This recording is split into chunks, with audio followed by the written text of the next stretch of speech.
Hey guys, so today we're going to be talking about problem solving boards. Okay, so I need you to title this problem solving board.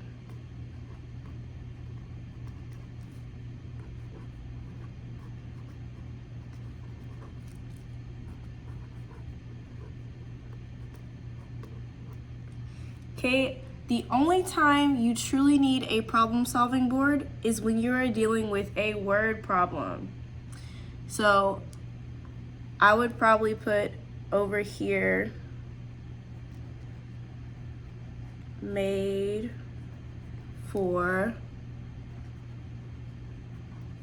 word problems. It has 4 sections. You have your read section, and this is where you'll write the question.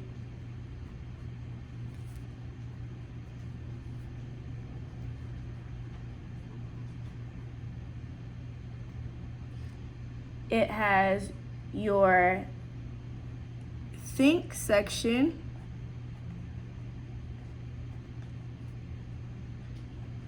and this is where you're going to write what the facts are, or ask yourself, what are the facts?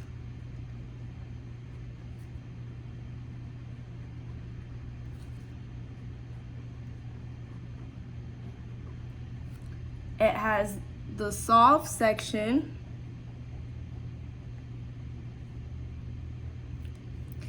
and this is where you are going to work out the problem.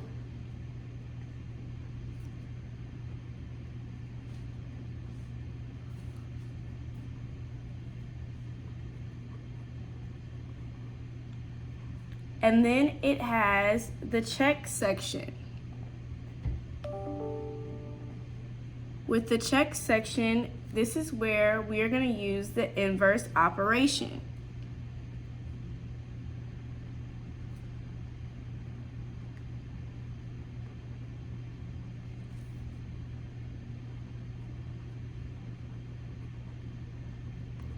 And that's just fancy for saying the opposite. So if I have addition, the inverse is going to be subtraction. If I have multiplication, the inverse is going to be division. For today, we are going to learn how to break down a multiplication word problem. So first thing I'm going to do is write the word problem. And it states,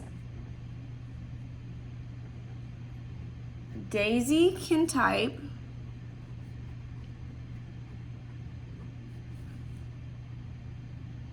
"54 words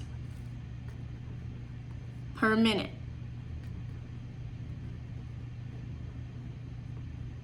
She spends 2 hours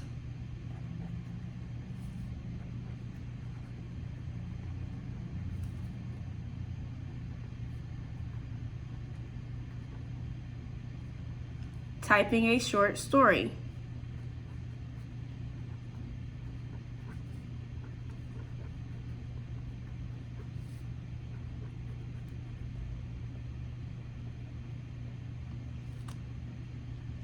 How many words are in Daisy's short story?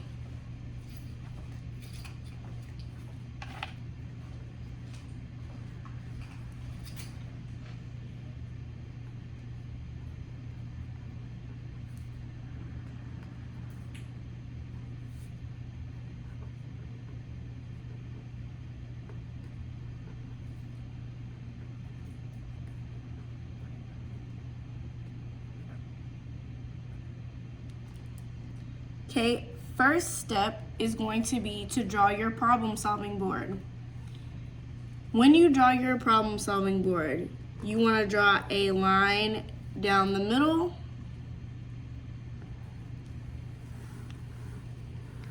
and a line across to create our 4 sections. You want to go ahead and label them. So I'm going to separate this as well. We have read, think, solve, and check. So for our read section, we're going to write the question. First thing I need to do is locate my question. It says, how many words are in Daisy's short story? I need to write that right here.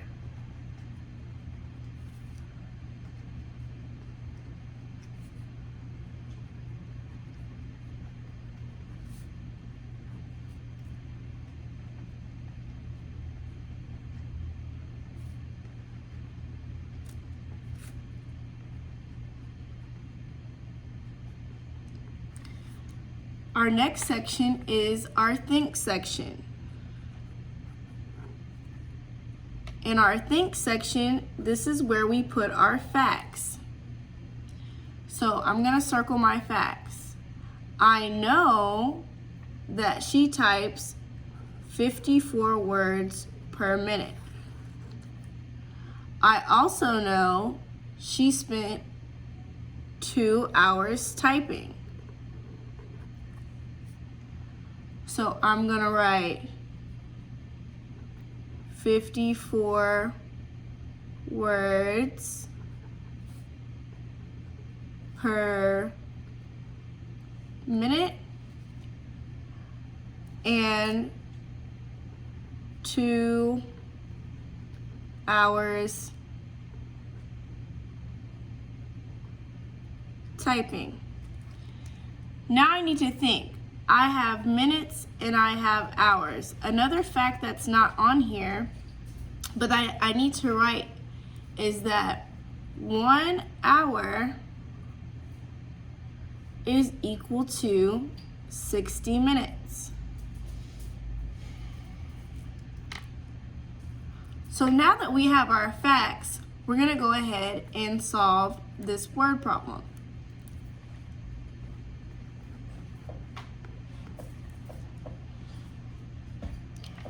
If I have 54 words per minute,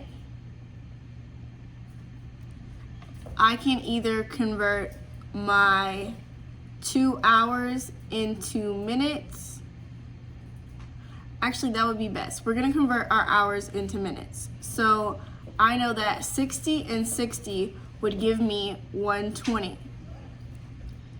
So I have 120 minutes. And when I see per, I automatically want to think 1. Per means 1. So I need to do times 54.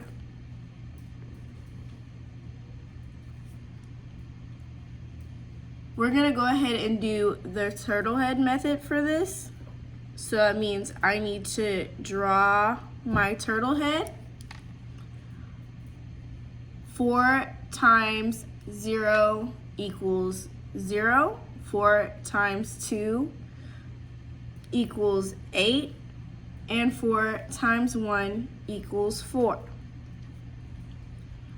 I'm not done. I need to go ahead and lay my egg, add my collar. I didn't have any carry to cross off, so that means I can go ahead and move into my tens place. 5 times 0 is 0. 5 times 2 is 10. Drop my 0, carry my 1. 5 times 1 is 5. Plus 1 is 6. My last step for this is going to be to add. 0 and 0 will give me 0. 8 and 0 will give me 8. 4 and 0 will give me 4. And then I just need to bring down my 6. Don't forget to add your comma. If I was going to check using the inverse operation, I would need to write 6,480 divided by 54, and that answer should equal 120. Because we have not learned this yet, I'm not going to make you divide. Instead, we're going to estimate or round. 120 ends in a 0, so I don't have to round that number. I'm going to keep it the same. However, 54, I'm going to round to the tens. So I have 54. Since I'm rounding to the tens, I need to circle my 5 and underline the number to the right. I have to ask myself, is 4 4 or less or 5 or more? It's 4 or less. So it's telling my 5 to stay a 5, and it's going to become a 0. So in order for me to check this problem, I need to multiply 120 times 50.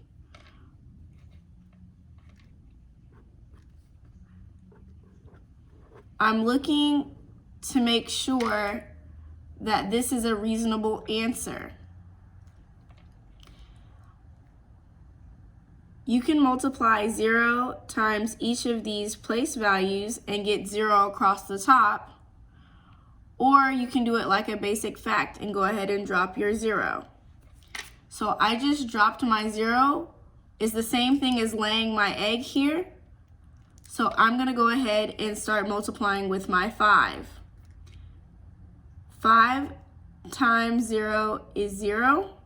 5 times 2 is 10. Drop my 0, carry my 1. 5 times 1 is 5, plus 1 is 6. Now, if I rounded this answer to the thousands, this 4 would tell this 6 to stay the same, and it would be the same answer.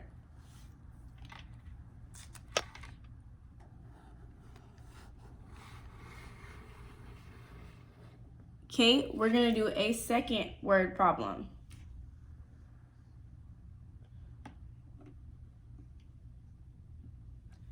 So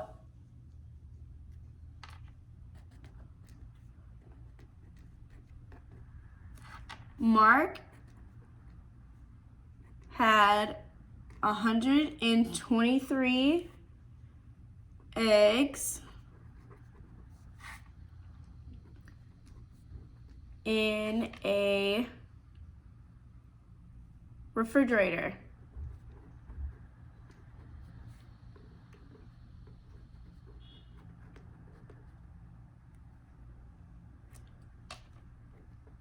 He puts 32 more cartons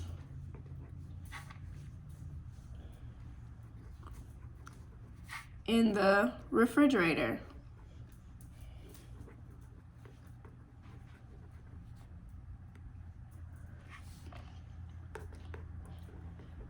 Each carton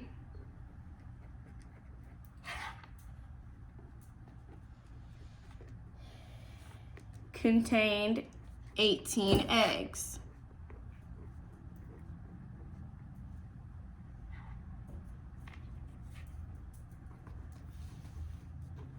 Which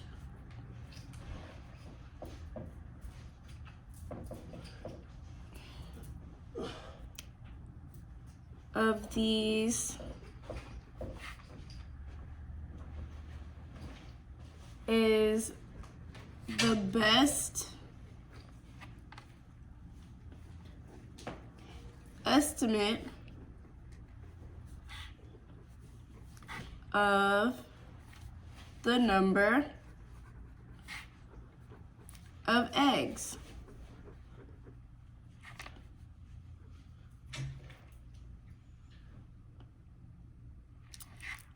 This should say the total number of eggs because we're looking for how many he has in the refrigerator. So it gave me the choices of 600, 400, 700, and 900. Now I need to draw my problem-solving board.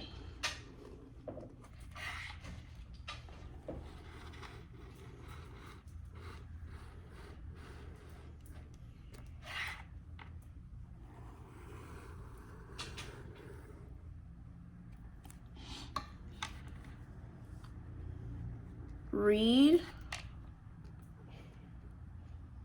think, solve, and check.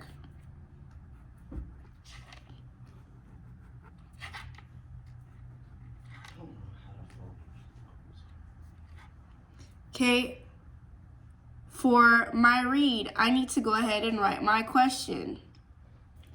I want to know the best estimate of eggs, or the total amount of eggs. Best estimate of eggs. Okay, with this, I'm looking for a total.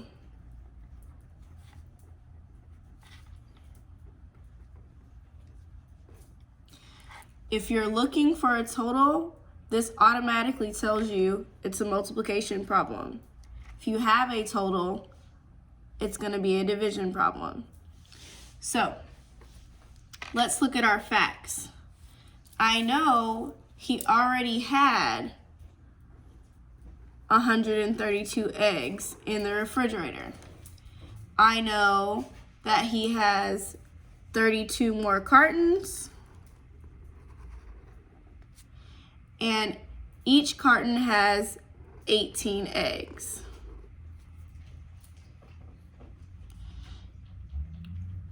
So I'm gonna write my facts here. I have 32 cartons,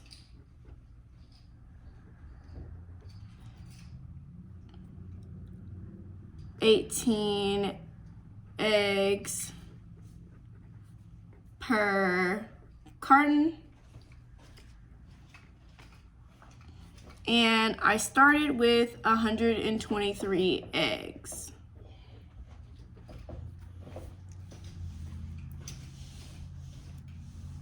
Whenever you are estimating, you must estimate before solving. So I need to round 32 and I need to round 18.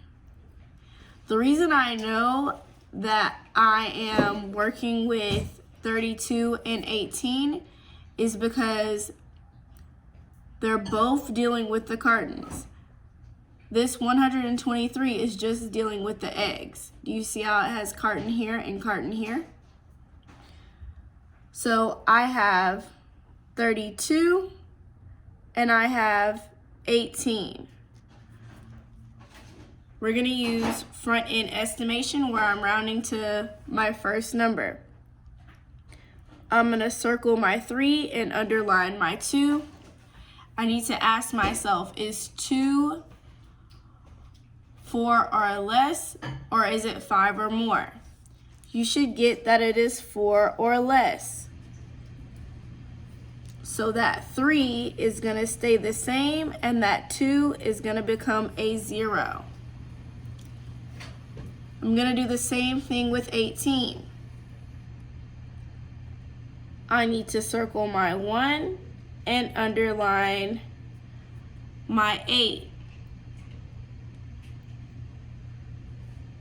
So I need to ask myself, is 8 4 or less or 5 or more?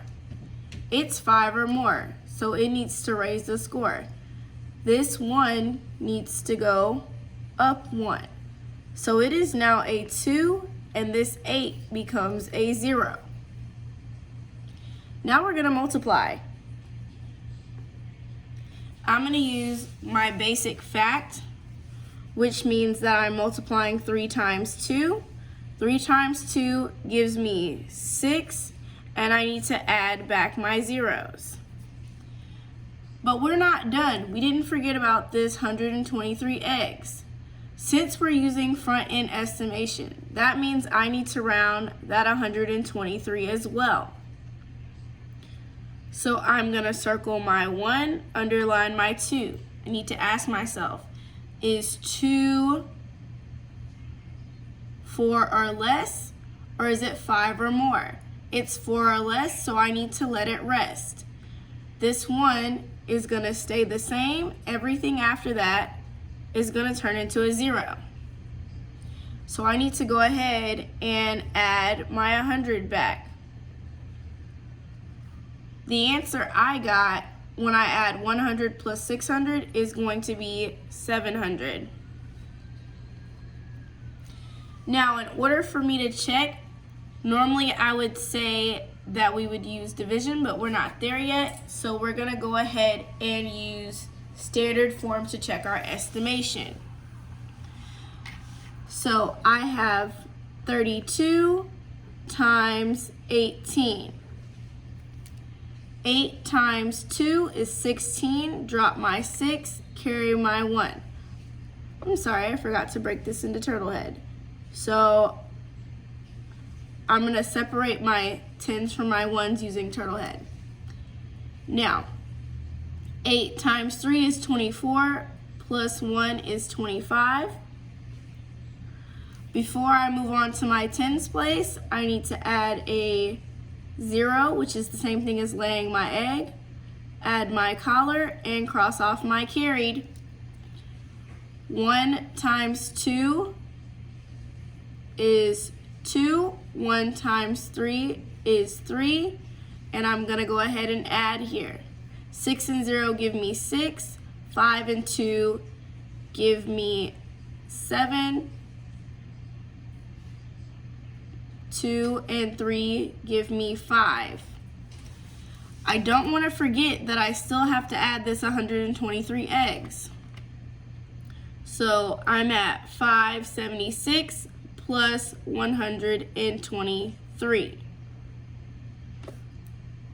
6 and 3 are going to give me 9.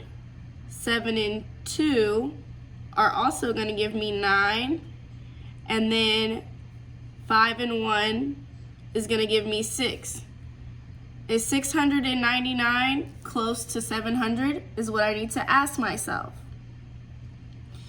Now, when you're working through your problems and you're using your problem solving board, I would suggest you underline the question, circle your facts, and then go ahead and solve. Always check yourself and ask, is this reasonable?